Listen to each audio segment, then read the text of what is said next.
Alysha and I'm from Anema Designs and Illustrations Studio. So it's a creative studio, and I just felt to do some illustration work and show the behind the scenes of what work I'm doing, and also just explain the meaning and what I'm doing. So I'll have some interesting facts and some other stuff part of it, and yeah, so just hope you enjoy and come along on this journey of what I'm doing.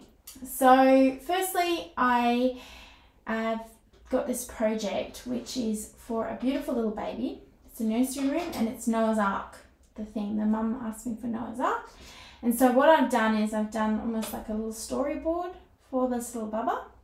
I've pre-sketched it. Okie dokie, so we've got Noah, that's rope, that's some building stuff, and some plants, and this is Noah's Ark, and these guys are like, what the heck, what do you mean there's a flood gonna happen? And then Noah's like, yo, get on the boat, the ark, we're about to like get flooded because God told him.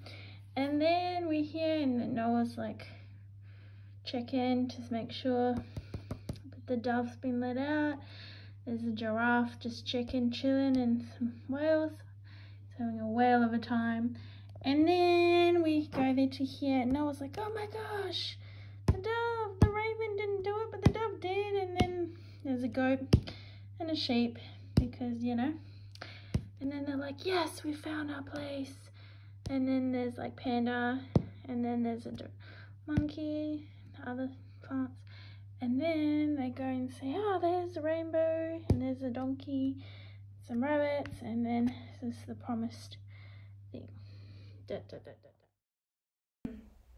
And now I'm applying colour to it, and it just basically shows the whole story. And for those of you that may or may not know the biblical story of Noah's Ark, it starts from Genesis 5 to, I think it's Genesis 10, yeah, Genesis 5 to Genesis 10, and it talks a lot about Noah and what he did with building an ark, having 2x2 animals come, then sending out a raven, then that was unsuccessful, then sending out a dove, and then they found land, and then they basically sacrificed to God, and then they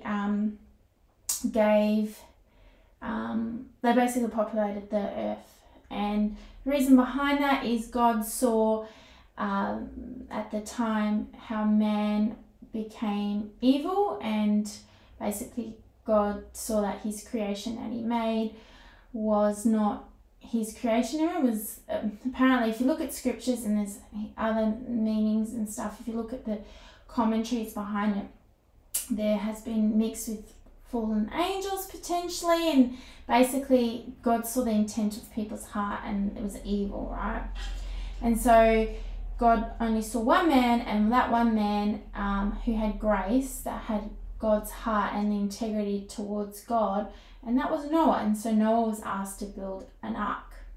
Anyway, so this is where we're at. So I am drawing with colored pencils and pastels, and I have my Prismacolor pencils here, and then also I've got pastels. So I'm using it in between. I don't always use the same way as other people. I kind of mix them up. I do a lot of mixed media stuff. And so here we go.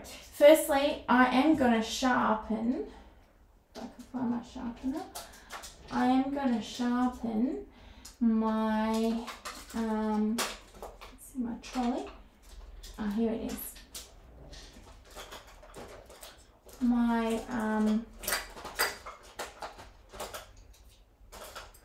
pencils, because I find that if I don't have sharpened pencils, my artwork, it's not as refined. And the other thing is, usually, which I need to actually grab, is usually I put a plastic sheet on here, because when I lean on, I don't want to actually get oils that I put on my hand, like, you know, so I've got creams or bodily oils on here, because specifically with this paper, it can be yeah, not so good. So this paper's got a bit of tooth to it, and it's actually it's a pastel paper, but it's not rough, because you can get rough or very toothy paper for pastels, and in this case I like the softer using it. I've actually done some other pastel artwork, and I've actually just grown to love it. I first started in watercolour. I can show you the very first art piece I did. It was a giraffe, and it was watercolour and watercolour pen and watercolour pencil. So watercolour paint, watercolour pen and watercolour pastel. So, and then I transitioned of watercolour paint, watercolour pen, watercolour pencil, far out, got there in the end. And then yeah, I like the pastels. I just transitioned. I was like, man, I love using my hands. I'm just gonna get a plastic sheet, because yeah, I need a plastic sheet so I don't ruin it.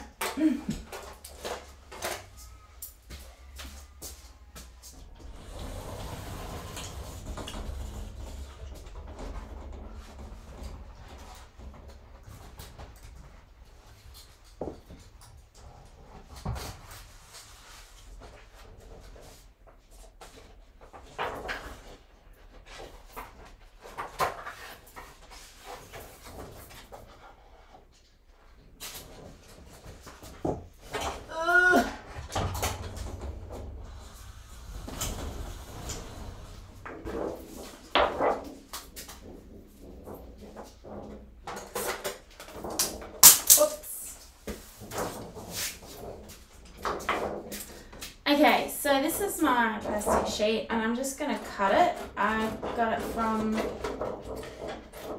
I think it was from Jackson's Art Supplies, as I kind of tend to keep like plastics or random stuff, just because I know, oh, this would be great to use if I need to lean on something.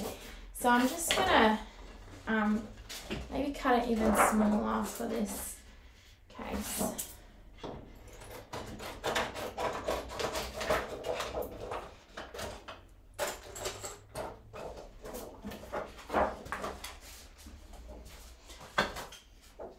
Yeah, that's probably better. And then I can move it and lean on it, so that works great. So I'm back in the seat. So yeah, I've got my pencils as well. So sometimes I'm just gonna put this over here. I use my pencils here. Okay. So I'm just going to start off with this section here. I have tested on other sections. Usually I should just start with one section, but I kind of get impatient and I go, oh, I want to see what it would look like, what it looks like. Okay, so I've used a combination of colours here. Actually, I should probably show you. I've used like some browns, different browns. I've got some purples, pinks, yellows, and some greens for the more grass area, and some darker colours and some yellows, because when you look at colour is actually CMYK or RGBs for print, but colour, when you look, it's like layered of colours. Like our eyes perceive such a spectrum of colours, and in the colour spectrum there's so much, and colours make up other colours. Like, so our primary colours of red, blue and you know, green, those are our primary colours, but then if you mix them with other colours, they become other colours, and then you continue on, and then it creates such a large spectrum. And so when we are producing illustration work, layering colours with pencils, or not just with pencils but any form of art medium, adds depth, tone. There's so much more in it, and I'm just doing this I'm explaining from my perspective. This is how I do it. Everyone has their own way. But yeah, so even colour mixing when you're painting, it comes from varied or multiple different colours to create a colour to produce that. So, okay, so I'm going to be starting off just going sketching away or drawing away. So I'm just starting here, go on here.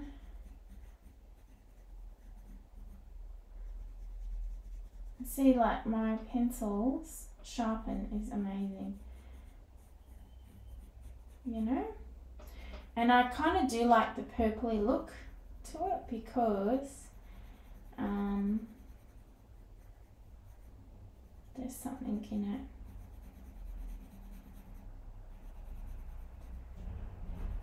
And it's fun, you know, you want bright colours for kids' nursery rooms. Like I did another illustration for a nursery room for someone else, and the little kid says, oh, look at the monkeys. It was a jungle themed. I can put the link and stuff and show them. Oh, it's so cute when like a little kid goes, look at the monkeys. You kind of go, yeah, the monkeys are cool, because I like monkeys. I like sloths and so forth. So yeah, so this is just, I'm just laying this colour, but I'm not being being too hard with it. And there's something about laying colour and yeah, across, and then I'm going to start layering other colours on top, and then that's how I roll. That's how I'm tackling this. And then I'm going to add, so the idea here is I'm going to add pastels on top of this. So I'm going to do pencils and then go on pastels, and then from the pastels I might even then go back to pencils. Depends. I'm really exploring, you know. I don't really, that was my rough plan. I don't really have plans. I was doing a illustration in pastels for a lion, and halfway through I was like, oh, how am I going to make it look three-dimensional? And then I had this idea, and then I was like, oh, I could totally stipple. So stippling is like when you do lots of little dots or lots of little dashes, and that's your stippling. It's not like you're actually scrumbling, which is this, you know, like you're actually just going so yeah, it's pretty cool. And I thought, oh, and that actually created, with different colour, created such a three-dimensional thing. I was like, whoa, that's so cool. Whoa. I do a lot of whoa. Oh, man, stay. So yeah, so interesting, hey, about the whole Noah's Ark story. Did you know Michelangelo has created a Noah's Ark thing, but his was a bit different. He did a lot of like the historical artists actually did do biblical artwork, and I think it was because of the there's such a influence from the Catholic Church, and yeah, so his painting of Noah's Ark shows Noah's Ark in the background, and then in the forefront is like more of the people, so it's showing a different angle of Noah's Ark, which is quite cool. But yeah, he did quite a few. So so there's a couple of, like, if we have to talk drawing terms, right, which I suppose I should. There's a couple of drawing or standard. There's scrumbling, there's cross hatching, there's stippling. There's different methods that you can do, and I might just show that next time.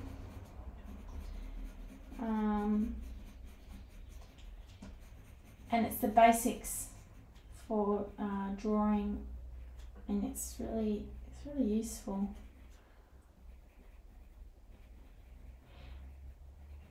And these are like, I've gone to a few drawing or artwork lessons, and I think for me, I like the detail. I like having detail in artworks. I don't know why.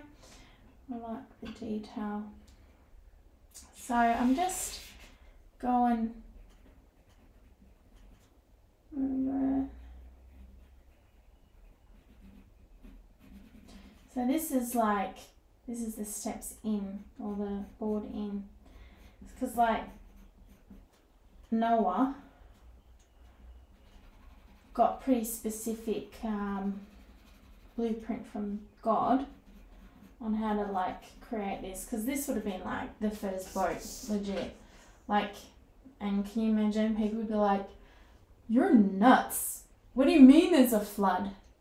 Like, imagine you have this discussion, or God tells you, you know,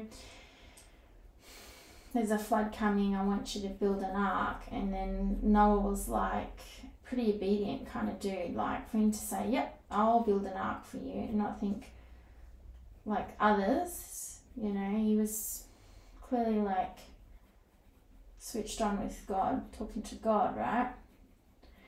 And it's crazy, like people would have, imagine now people going, someone going, oh, it's the end of the world, there's a flood, and then you see this guy randomly building this like ark, and you're just like, loco, he must have come from the loony, you know, the loony hospital or something. But he was not. Can you imagine being that person, finding out, oh, you know, because it was huge. It was a huge ark. It's like massive. Cubits, they used cubits back then. I'll have to find out what the conversion of it is. But like, can you imagine? Like, people would be like, and then when it actually happened, can you imagine you were like that person that was like, ha ha ha, and then you're like, oh my gosh, no one was right. Yeah, pretty nuts, eh? But it just goes to show you how obedient Noah was to the Lord, and he actually heard, like, and he was obedient. What does the scripture say? Obedience is greater than sacrifice. Ain't that the truth? And I don't know what his wife would have been like, because there's no really mention about his wife. But I reckon, like, if he goes, oh, honey, God told me there's going to be a flood and I've got to build this astronomical boat, or it's an ark. And I wonder how she responded. Because, like, let's face it, you know, not everyone would respond being like, you know, because even if you look at it in the Bible with, what's his name? When Mary was like, I'm pregnant, and she hadn't even had, like, sex yet, or, you know, any intimate relations with her, with Joseph, like, you know, and even Elizabeth, that John the Baptist came from, like, yeah, the husband, I remember, I think it was Elizabeth told her husband, and the husband actually, God muted him, like couldn't speak for that whole time. I think it was for 8 months or something, around there, and yeah, muted him because of his behavior and his heart towards what God was doing. I mean, that's a response from a spouse. Oh my gosh, you know? Oh, no. Not this. See, I'm constantly having to sharpen, which is not a bad thing. I don't think I've got I'm going to get my other sharpener. But, yeah.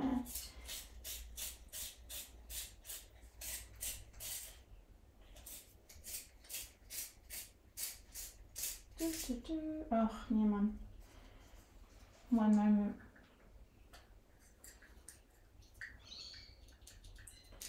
Don't you hate it when it gets stuck? It's like, oh.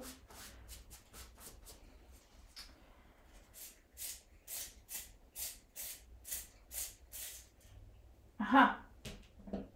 Sometimes I do that. Okay. So I'm just adding a little bit of red in there.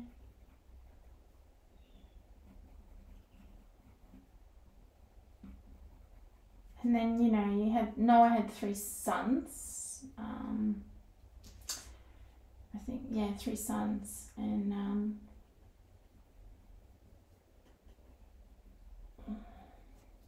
you know, or 2 sons. 2 or was it 3? I think it was 2 or 3. 2 or 3. No, he had 3. Noah had 3. He had Shem, Ham, and Japhia. Some of the Hebrew meanings is very, not names, but pronunciation of names is very hard. I struggle. They do like the Afrikaans, which is cool because I can do that, but sometimes it's like, can't pronounce it. Gotta learn. So I'm layering. It reminds me of like Shrek. Ogres are like onions. They got layers. So yeah. Can you imagine? Do you think, I reckon, I don't know, do you think Noah had doubt sometimes building it? You know, like maybe he did, but he still did it. Like, you know, he still did it. See, and that's coming together. So I'm going to be using these colours except for the greens. The greens is more for like up here. Up here, so I do here I'm doing stippling here. Because I want it to look like a grass hill. You know? And I use it with this green. And then I might add in some yellow as well. And like years ago, I'd be like, oh my gosh, there's graphite on there. You know what I mean? Like pencil still. And I just was like, I'm just like, it's part of the drawing. And I use a kneadable eraser just to lighten it because I've got a heavy hand with the lead. I've got to go, calm your hand. Even when I get nails done, right? The lady's like, relax your hand. I'm like, okay, sorry. So yeah. But you can see, I can start to, and then this, like for me, I love layering. So I think that's why I like pastels so much, because the layering, and probably I'm using my hands, let's face it. So then I'm gonna go and use some purple, a little bit of purple, and you know, like even here, right, here, in here, would have been darker because this is the doorway.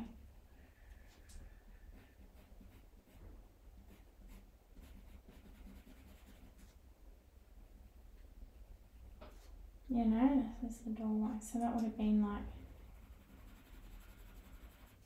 darker. I don't know how much darker, but you want it. So this is not a black. This is like, this is dark umber. Sound like what's his name? That French guy. Umber from Jacques Rousseau. What is it? No.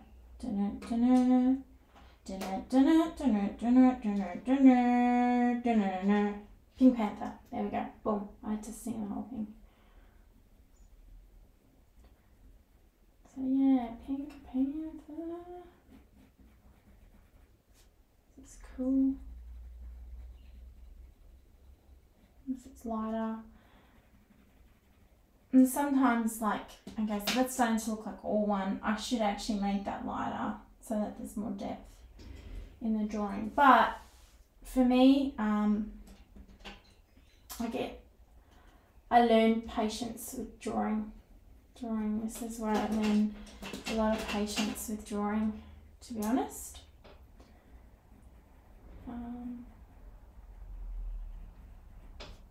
Yeah. So it's starting to come together. And so these are little people.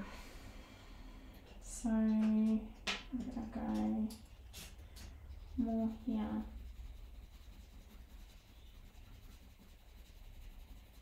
And to be honest, I don't want to do too much up here because I want to put pastels there.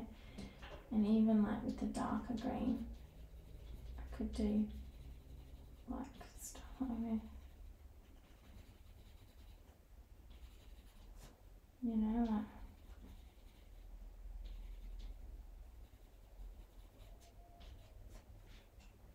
And the same here, like.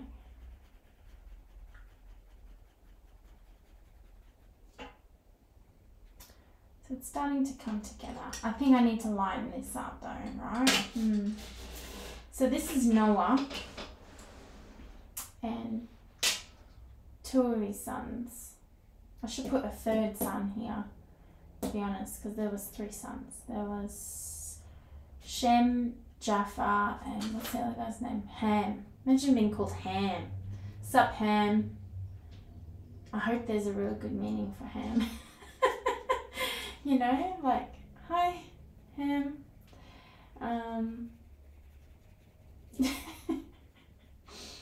Yeah. Maybe it's short for, no, it wasn't short. The only people I know that would be called Ham would be like Hamish or someone like that. It's like a name like that. You know what I'm saying? But there's some interesting meanings. Do you know the name Noah in Hebrew actually means rest or a place of rest? And it's interesting, eh? Because like the Jewish people, the Hebrew words, they actually name their kids with meanings. So like Noah comes from the lineage of Adam. You can see it in Genesis 5. And if you look at, there's a plane going over, but if you look at the lineage of the names from Adam all the way to Noah, it has such symbolic meanings, and each name has a reference meaning of that time and what they had, and it actually all points back to Jesus, really. The whole Bible does. The Old Testament reflects the New Testament, basically Jesus in some form or another, some meanings. So yeah, so I might even put a bit of purple in there.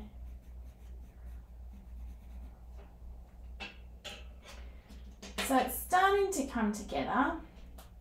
So the reason why I've done it in bubbles is because, I don't know, I like the circular thing. These are little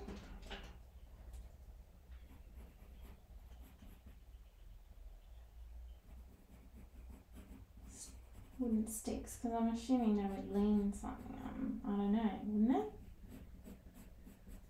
To hold it in place.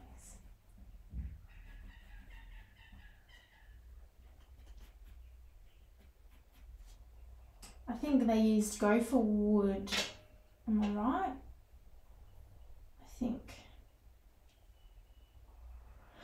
I think.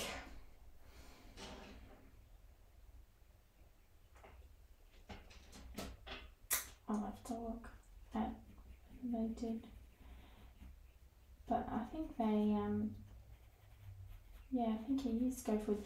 In Kentucky, right, in America, there's this guy who's actually made a rendition, like a life scale of Noah's Ark, and you can actually go in there and everything. It's on YouTube.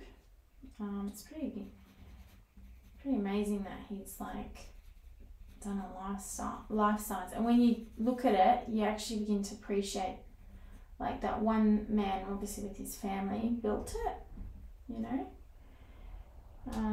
My thing is they must have used like horses or something to pull wood and stuff, or like camels, or I don't know, some kind of animals to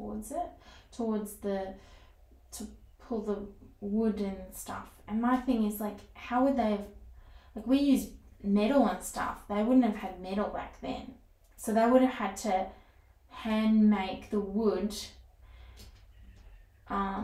to the joinery. Like, man, crazy, hey, to think. So this, wonder if I should put a little door here. So yeah, so these are little guys looking, going, oh my gosh, what's going on? What do you mean there's a flood? And yeah, so where's my needle? Oh, here, my needle. So Noah here, these are circular. He needs to have, so these are also like wooden planks for him. So this is a kneadable razor. Mine's a bit dirty, but this is the best thing. Like, it doesn't actually damage or indent your artwork. It lifts lead, but it still has the out.